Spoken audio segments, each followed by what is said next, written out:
Hello. Hello, everyone. Let me make sure that I also record this. Okay. Hello, everyone. I'm Sudha Jamthe, and welcome to Sudha Live. Friday, supposed to be 6 o'clock. I'm sorry, I'm running a little late. End of the week here in Silicon Valley. And thank you for everyone still giving me the time. It's been a crazy week, and I'll tell you why, especially in US. And for all of you there in Asia who are waking up on your weekend and still caring enough to join me, I'm so grateful for this time that we have. So for those of you who are new or come back because your friends tagged you and you're watching this on LinkedIn or Twitter or YouTube, this is Sudha Live, and I'm Sudha Jamthe, a technology futurist here from Silicon Valley. And I focus on AI and autonomous vehicles. And specifically, I like the interface of human and devices, computers, be it IoT. And I try to bring equity from making sure the human has agency in the design, making it inclusive AI. So it's a variety of different topics it looks like I'm talking about. And I always go towards autonomous vehicles, but my core is that interface between human and computers and how to make sure that the agency remains with humans and you're limitless. You're not limited because the AI is biased against you. You're not limited because the autonomous vehicle doesn't have inclusive AI, or the design of the artificial intelligence is not inclusive of you in any form.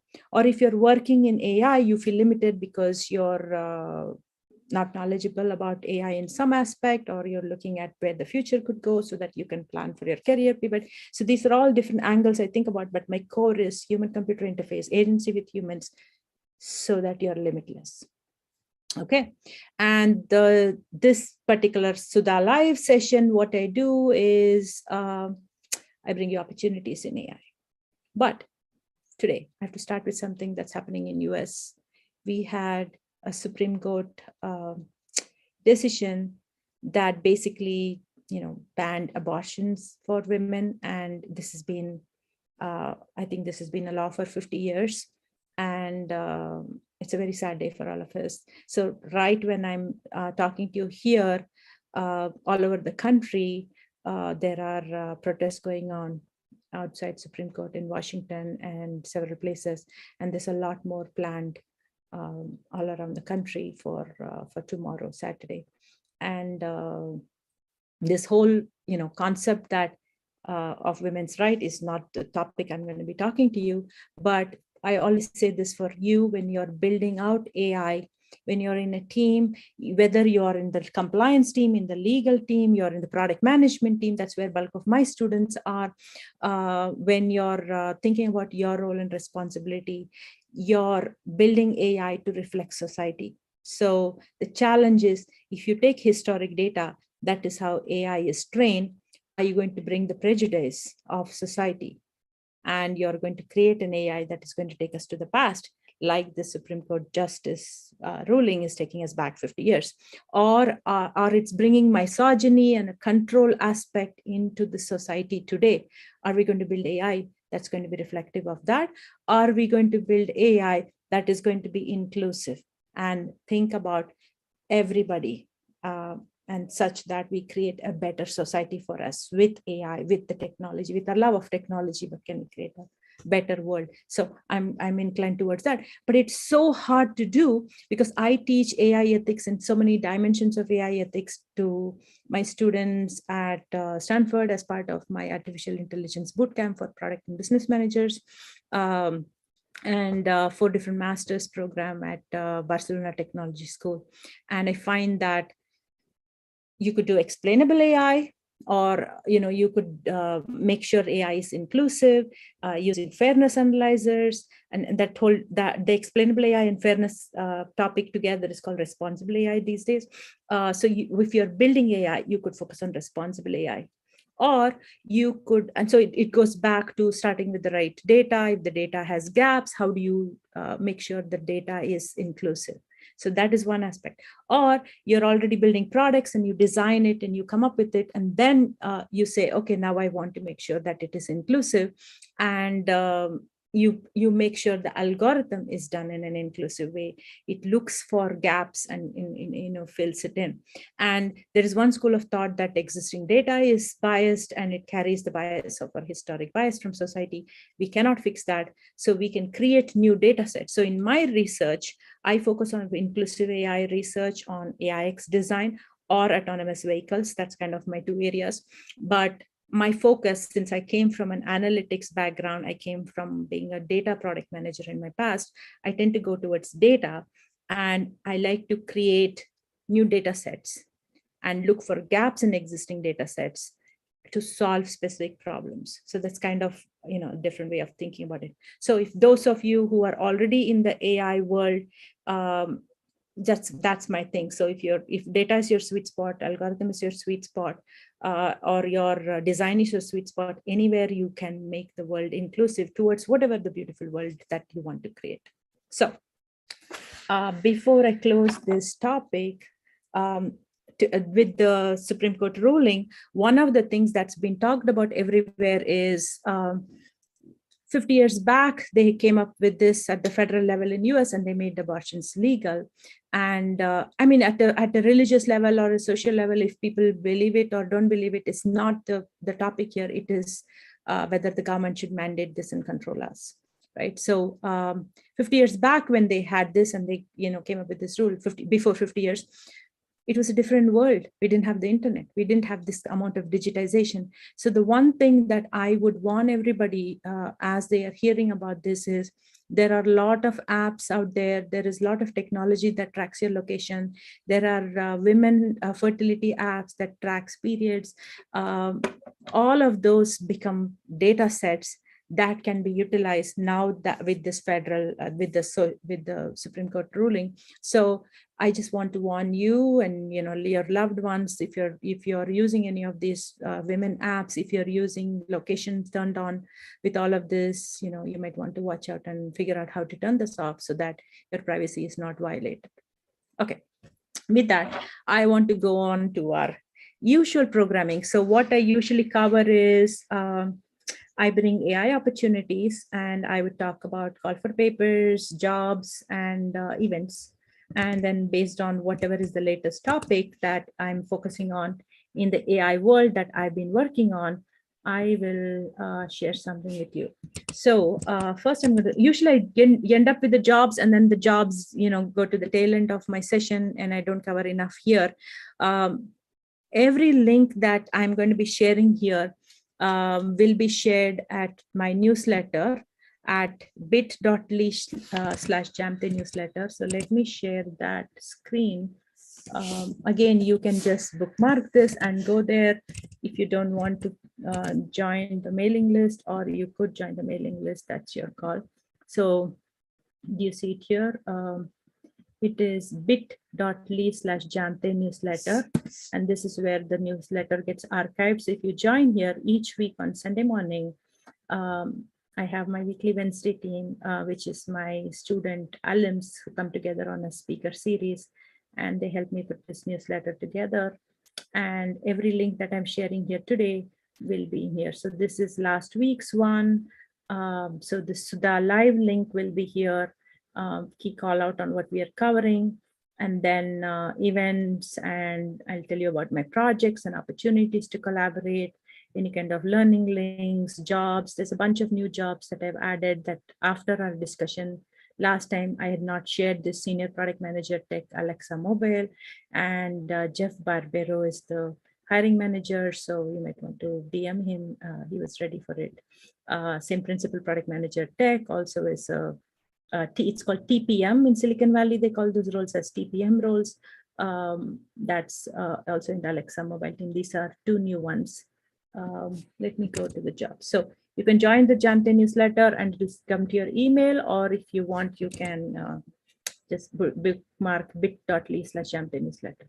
So the one new job that I'm going to share here today is from Stanford, it's called a Race and Technology Fellow. And many of you are interested in fellowships. It could be research roles.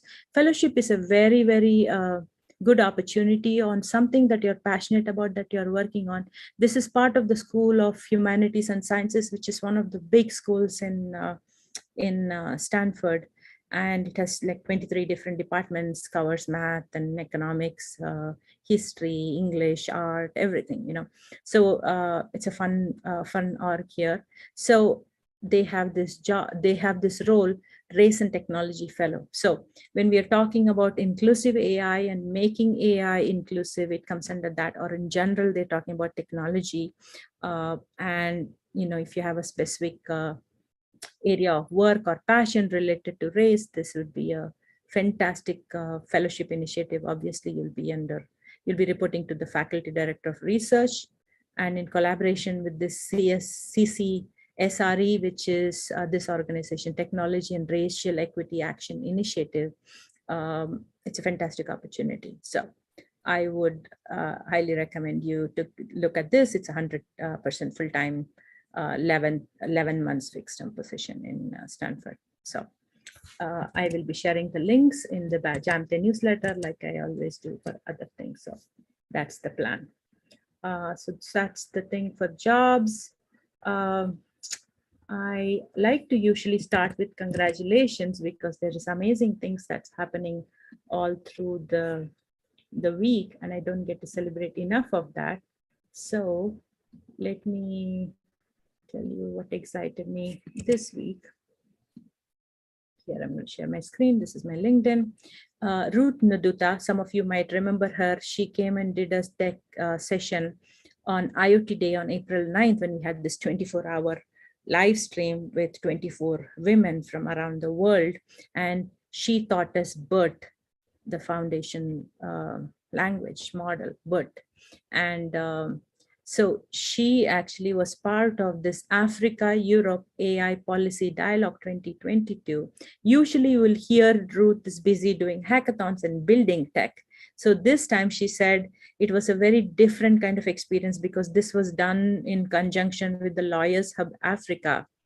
And it was a very different kind of hackathon, because it was about AI policy. It was a 4-hour hack, and they ended up doing some research on the state of AI policy in Tanzania.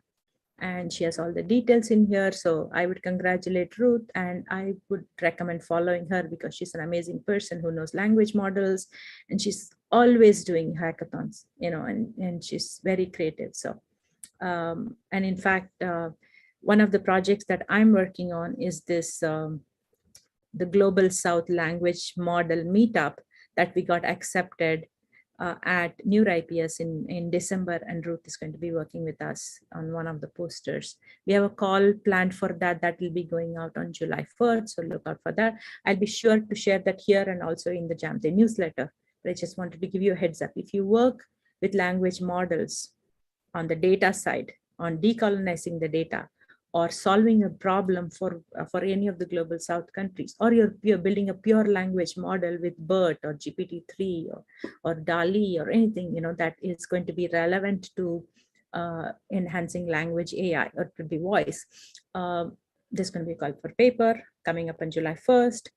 I would love to collaborate with you. We will be taking 5 posters with us. So, you know, you could be one of the teams that is building out the poster to go to NeurIPS in New Orleans. And it's going to be a hybrid event. On our side, it's going to be, some of us will be presenting in person, some of us will be presenting remotely. So we will provide support for that. So look out for Ruth, and look out for this call for paper that will be coming up from me soon.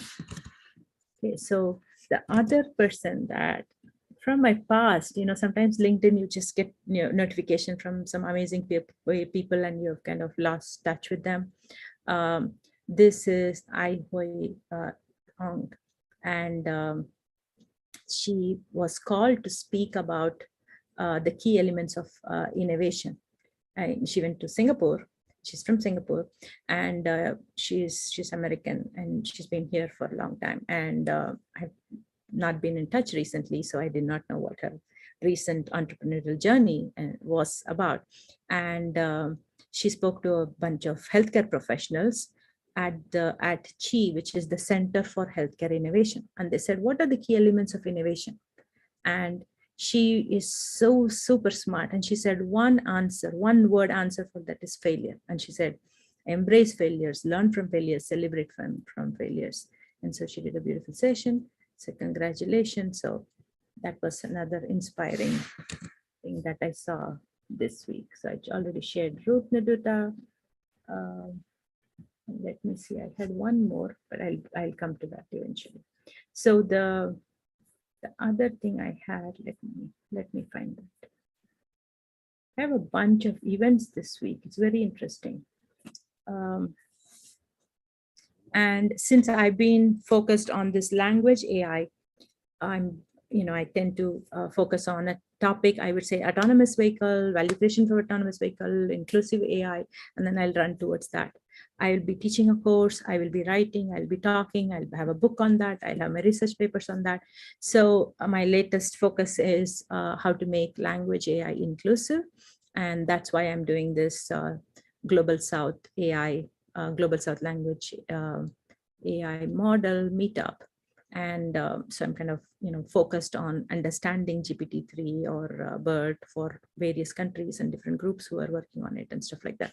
So there was an interesting research. This actually was shared by Susanna Raj. Thank you, Susanna. So there was, let me show that. So this is, there is a search engine for legal terms, and it's a linguistic search engine, which means it's for words and what are the meanings for that. And what happened is we recently had in US that a mask mandate was turned off. So, wearing a mask, which was mandated earlier around the country, was considered illegal, and the Supreme Court judge had turned it off. So then all the flights and everywhere in US, though we have a COVID spike going on even now, mask is not mandatory. And so it's just creating more of a spike, unfortunately. But it's so sad. Where it came from was this linguistics search engine. And this judge looked at a word called sanitation. And she said, okay, what does the word sanitation mean? And lawyers are used to searching this. Now, this judge looked at that and she took a textual approach, like literally looking at the meaning of that word in the words of law. And so she basically found that the word sanitation from 1930 to 1944, and she found various uses of it, and she concluded sanitation described actively making something clean and not about something as a way to keep something clean. So it is like if you're actively doing something that you keep it clean, it was sanitation. If you say this wearing a mask is sanitation, she said, no, wearing a mask is not constantly like, cleaning.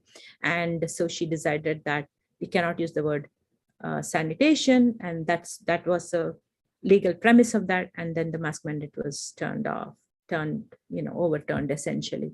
And it's a public risk, but it's very scary to see, this databases of words and the power of words. I've heard about power of words as a writer, but to think about it as, power of words from a legal perspective. And again, one of the reasons that, I've been looking at words and languages and things like that, but one of the reason that the legal aspect of it has also been on my radar is because we had a speaker last week. I had shared this with you.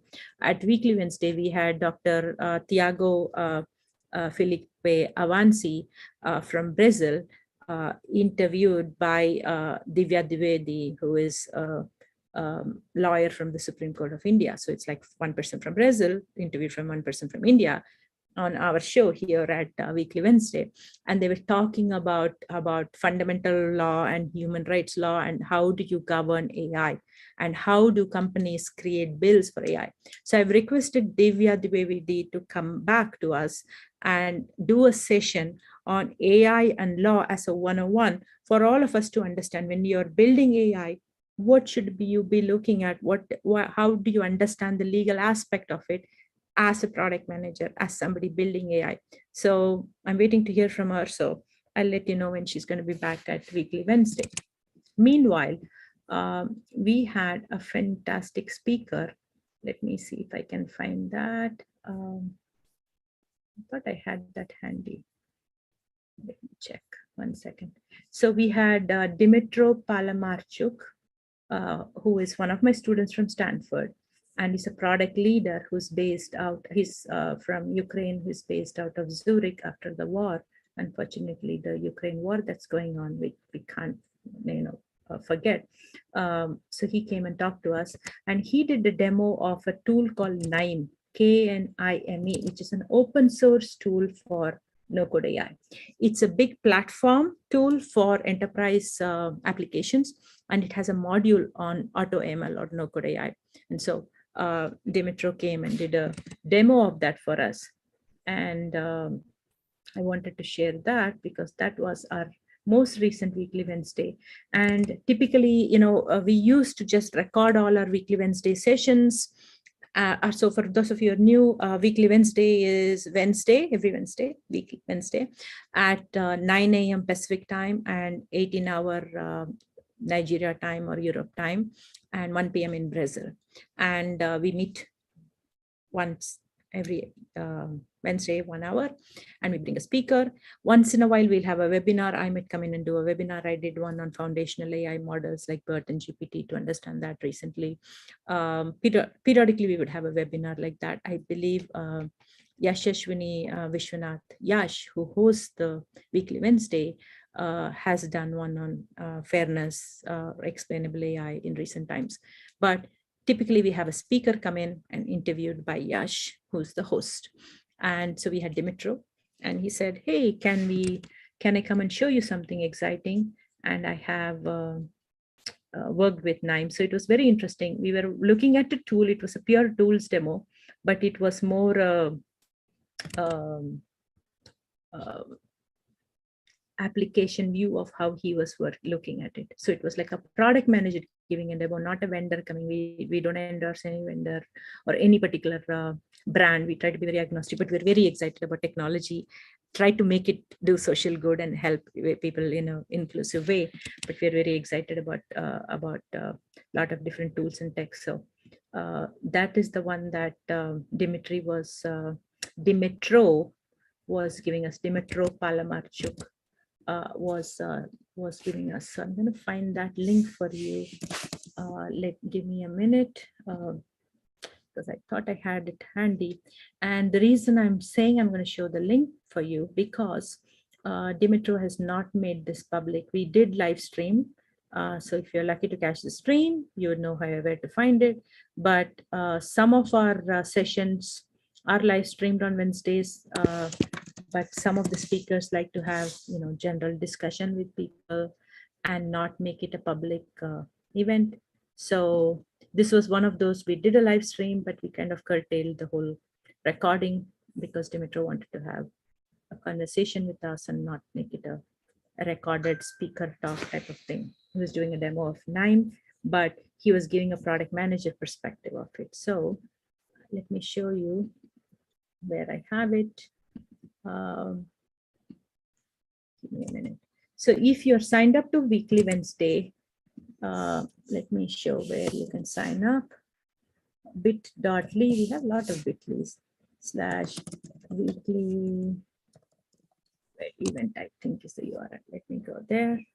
So if you're signed up to bit.ly/weekly wed events, that should take you to the sign up place, and you can see past Weekly Wednesday recordings on various topics. We try to kind of clean it up to about, at least 1 year's worth content because I've been doing this for 5 years. So every Wednesday, that's where you can catch me. So it's a global speaker series live about AI, autonomous vehicles, IoT, inclusive AI, and the latest hot topic in tech.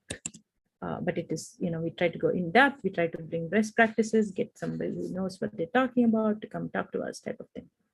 Okay, so let me go back to the Dimitro session I was talking to you about. So here we are. So if you're registered for Weekly Wednesday at Business School of AI, where I showed you bit.ly/weekly event, you will get access to our recording. Otherwise, Dimitro's session is not going to be public. Let me see. So stop. Here again, server and analytical platform. So integrations, community extensions. I will did a very good job. Something. Let me go. I'm just skipping too much, guys. Can do it right now, and it will be pretty good one, let's say. So walk and through after, the whole flow. You can decide what to do. Here is the thing with the differences between analytical platform and server. So yes, in server you can manage a lot of instances. I'm going to skip through this because make it bigger. Upstream. I'm going to go to this is on 9. That's where search. Yeah, here's where he's talking about the workflow where you can generate a workflow. CSV reader, CSV writer, Excel reader, something like that. Yes. Now, so it has really a lot of everything here, like really a lot. Yeah, this is totally wonderful. We should explore more of this. It's very exciting. Yes, I'm just pressing any button. And how it works? Look, so let me show you several. So let me show our messy. So we were using ClickUp as a project management tool. So we just extracting our tasks for the analysis. It's not annotated. It's just a messy thing, but I want to show how it looks. Okay, I'm going to skip this because you should see it. This is the whole workflow generation using a real application. And then I think where is the beginning? Where is we ended up with an explainable AI module. I'm seeing whether we can get to that. Well, good question. Starting point is what I'm curious about. Okay, I'm not going to do this.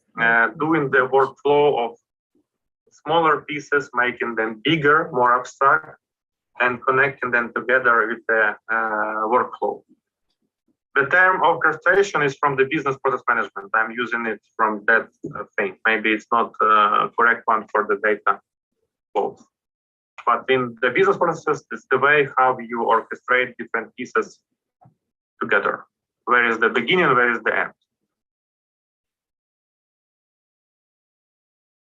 This is totally wonderful. And the number of examples that you showed us were really made us put our thinking caps on and see how we can use it for the projects that we have and for new use cases that we have not explored before. Okay. And Yash got very excited because there was an explainable AI component. An explainable AI is her thing. So she got very excited about how, she's going to definitely explore the AI part. And for those of you who need a reminder, Yash has been doing this 100 days of explainable AI and sharing a resource for learning about explainable AI. And she has a digest. You can sign up if you don't follow Yash already on LinkedIn. Let me share that link. So it's called bit.ly/xai from Yash. And all my bit.lys are usually lowercase. And so you sign up here and you'll get 100, like the last 7 days, like every 7 days she does like a digest, and she's going to do that for 100 days. So that's what it is. And all kinds of resources, just learning resources for explainable AI, because that's kind of a thing. And if you're interested in explainable AI, there is also, I believe she did a webinar on weekly Wednesday. So you might be able to go find that from there. Okay. I also found an interesting research. Let me find that. Well, yeah, thank you. I'll give you where Yash's link is. So this is Yash on weekly Wednesday. Thank you for those of you who are commenting on LinkedIn with me here. I appreciate that. I'm not able to look at YouTube and LinkedIn and Twitter, so I'm able to respond only to the LinkedIn comments here. So Yash is Yash Yashwini Vishwanath, and here she is, and you can just follow her on LinkedIn. and she's on day 12, 2 weeks back. So, she's been doing this diligently. But I thought the one she did, I like the day 12 one because there's MIT research on bias in explainable AI. So think about this. The whole concept of explainable AI is to make AI transparent and to say, what is the brain of the algorithm? How is it working? And then there is this whole concept of when you're explaining it, who is your customer? Are you explaining in a technical sense to the developer or the data scientist to say, how did this algorithm make this prediction? Or is this for a business user? Is this for customer support? And we've done a bunch of these exercises in class. And what is this research from MIT? It is saying even explainable AI, the way it is actually measuring the fairness of the explanations could be biased. So it's an interesting research paper, and that was shared by Yash on day 12. So just follow her research by following Yash, because she's diligently doing that for 100 days, or you can get her digest that I shared just recently. So that's the topic on explainable AI. And let me see whether I'm missing something. I have a very exciting topic that I want to share with you, but I don't want to miss out on anything else that I've collected for you. So it's an explainable AI that I already did that. And in terms of events, I've showed you July 7th. I'm going to be doing a talk on digital pedestrians, conversation with digital transportation. So that is something that I will share the link where you can sign up for it. That'll be awesome, because it's a unique topic. I know I'm talking about the human interface. I've been talking about bias, but this will be fun for you to just join, because it's not just my topic, right? It's about the future of transportation, where I always speak in these things. So that'll be good. That is July 7th, I believe, early morning, 8 o'clock my time. It's run out of Europe, out of UK. So it's evening time in Europe. I also have the Ultimate Credibility Bootcamp from Credibility Nation, which is from Mitchell Levy. 1 second. Find that link. So this is about people who are doing career pivots. Mitchell has a boot camp on people who are doing career pivots to help them with that. So show that here. Give me a minute. So he basically says the bootcamp will help realign your purpose with on and online activities. He's helped a lot of people in transition. So he wanted to make a 2-day bootcamp called Credibility Bootcamp, so that the things that change in their careers is very hard to maintain. What is their purpose? So it's about career pivot essentially. Let me see where it is. It's sometime in August, I believe. There's my share button. Share here. So it's Ultimate Credibility Bootcamp. Go check it out, at least get information and see if this is, this is the whole idea. Is people want to do career pivots, they have different brands, different activities, it all doesn't add up. How do you align yourself, with your clients or with what you're doing to go towards, a career that you want? That's what this is about. That's my understanding of it. So I hope you will check it out. So other than that, there was an interesting benchmark that I want to tell you about called the Big Bench, but that's going to be my last thing I'm going to tell you. Let me see if I'm missing any events. July 6 to 8, there is an event. That's interesting. Let me also share the screen link. So I tried to share the screen so you can see it when you're watching this or rewatching it. You can grab the links, but I'm also going to put this in the newsletter. So this is the African Women in Technology and is hosting the Blockchain Crypto Conference. I don't work on crypto, but this is very interesting because this is run by the African Women in Technology. in partnership with SAP Women in Technology, and amazing people are involved in this. And there's a lot of, and this is in July 6 to 8 in Nairobi, Kenya, and it's a hybrid event with an online/offline component. We're checking out. There's a lot of activity that is buzzing out of Africa in the AI world in various countries of Africa, and there's definitely from Kenya that looks very interesting with checking, I think. Let me see. Did I miss another? The other thing is, today I started out with this, Supreme Court ruling, and how we should not be sharing our, especially women should not be sharing women health apps and their locations, because that could be something that would be a privacy violation given the new federal ruling in US. But there is established articles and material talking about how mental health apps are using the data that people trusted them with, and they're trying to monetize that. And there's been a bunch of outcry. So let me show this. Mozilla Corporation has warned that out of 32 top mental health applications out there, 28 of them are, I don't know if this is the author who's showing there.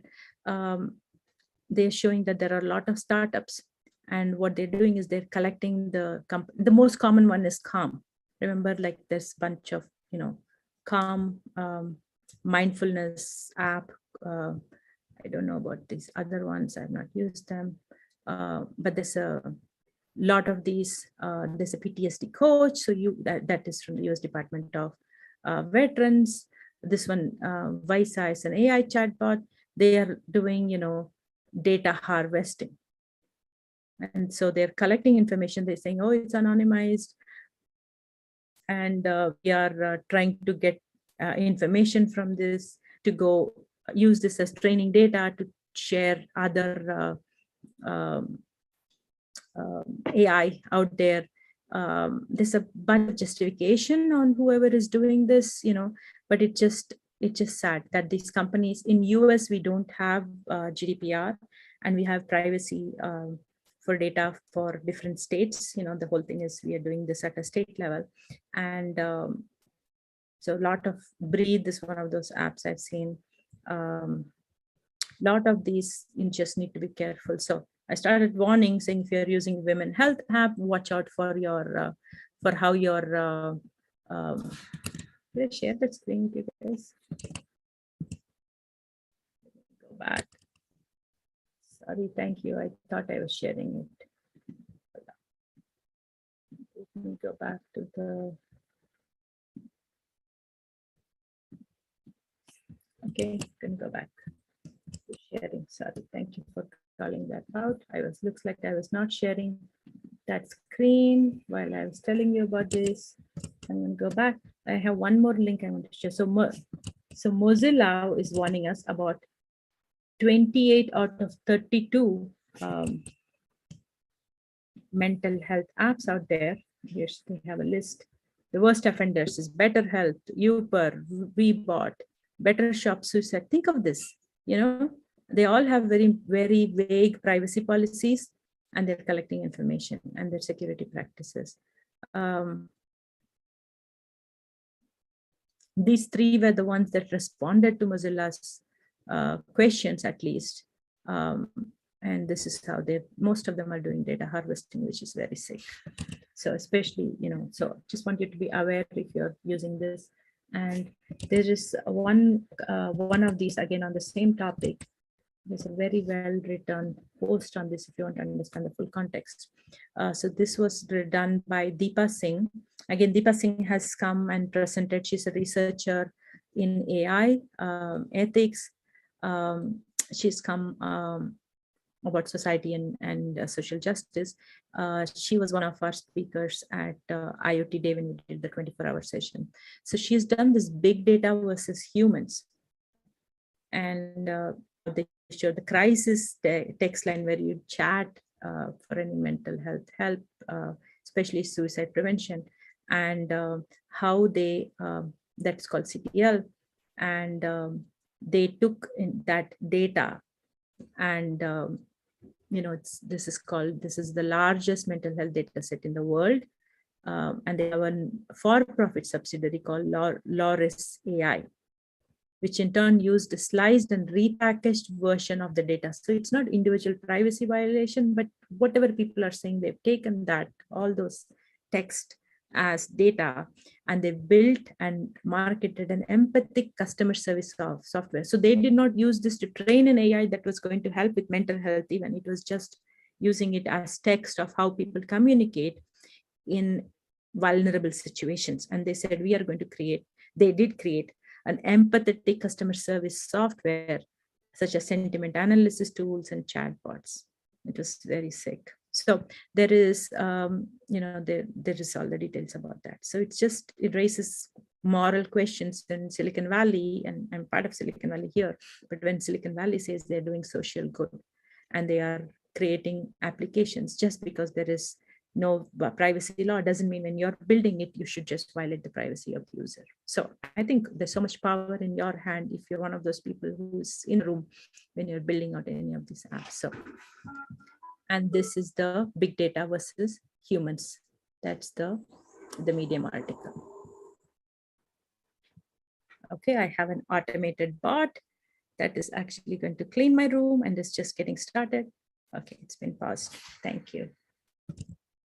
I was actually debating what time should we set it up, and looks like I've reached that time because today I started a little late. So, and I said there's one juicy one that I want to tell you before I close out, which is,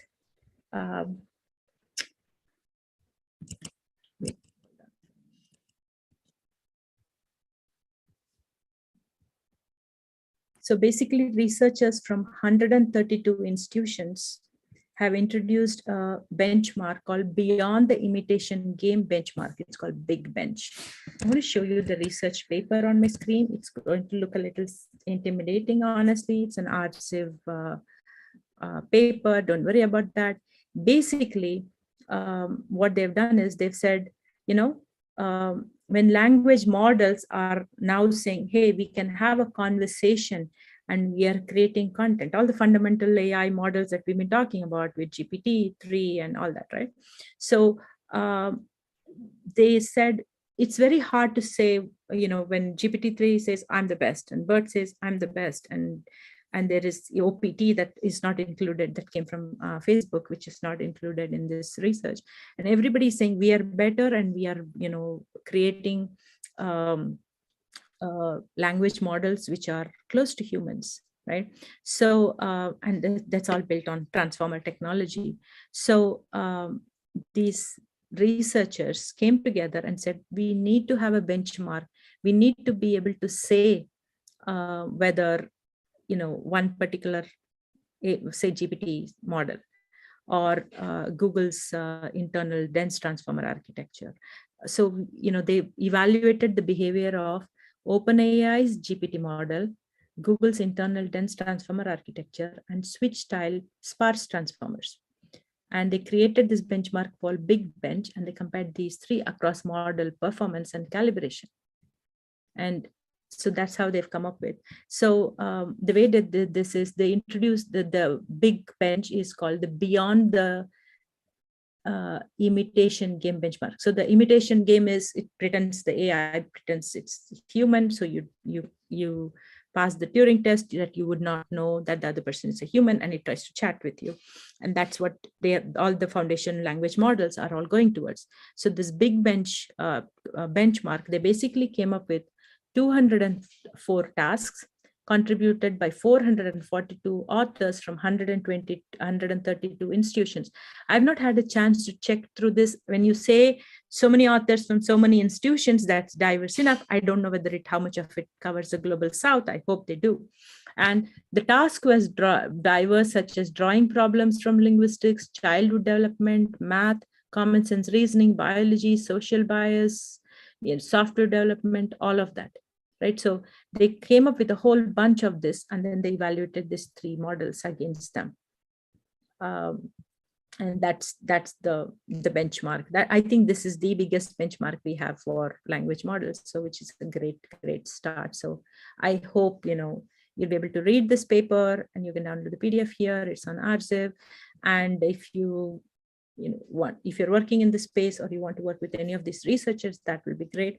And you can improve this model or expand this model to work for more language AI models. There's so many directions we could go, but this is a great start because we need a common language. We cannot be talking about AI is biased, and no, it's not biased, and this is also biased. What about that? And the discussion was there like that for explainable AI. And then, now it's kind of becoming mainstream with a lot more tools and technologies and access to everybody in the spectrum of people who are working with AI. So I think language models has been like, this is amazing. And there's a excitement towards creating AI that we cannot differentiate as AI. And it's building more chatbots or NLP in the back end using, transform models. And now this benchmark is the first attempt, I'm saying globally, to have a common language. Okay, how do we benchmark this one model versus another? And in that benchmark is where it is creating inclusiveness. It is bringing diverse set of topics. It's not just a software engineer building this, excited about it, and just having a conversation from their world. You have contributions from people from so many different worlds with so many different tasks. So I hope this model gets mainstream adoption, and it maybe you can contribute and be part of it to expand to that. And I don't have any affiliation. I'm not one of those researchers or institutions involved, but I'm tracking language AI models. So this was fascinating for me. So let me see. I told you about the job. I told you about the events. And I think that is it. So with that, I'm going to wrap up. And I hope I'll see you back at Weekly Wednesday on Wednesday, or I'll see you next week here at Sudha Live, or maybe you'll just, look at the newsletter or come back and connect with us. So with that, I'm going to wrap up. And don't forget, look out for July 1st. I'm going to come up with the call for paper from the Global South Language AI model meetup for NeurIPS, which is happening in December. So the call will go out on July 1st. And we are right now lining up a bunch of reviewers who will be selecting these posters. And so if you're working in the language world, I definitely want to include you. So with that, I'm going to wrap up. Thank you, everybody. Stay safe, and I will see you soon. I'll see you online, or I'll see you next week. Bye. So let me stop the recording, the live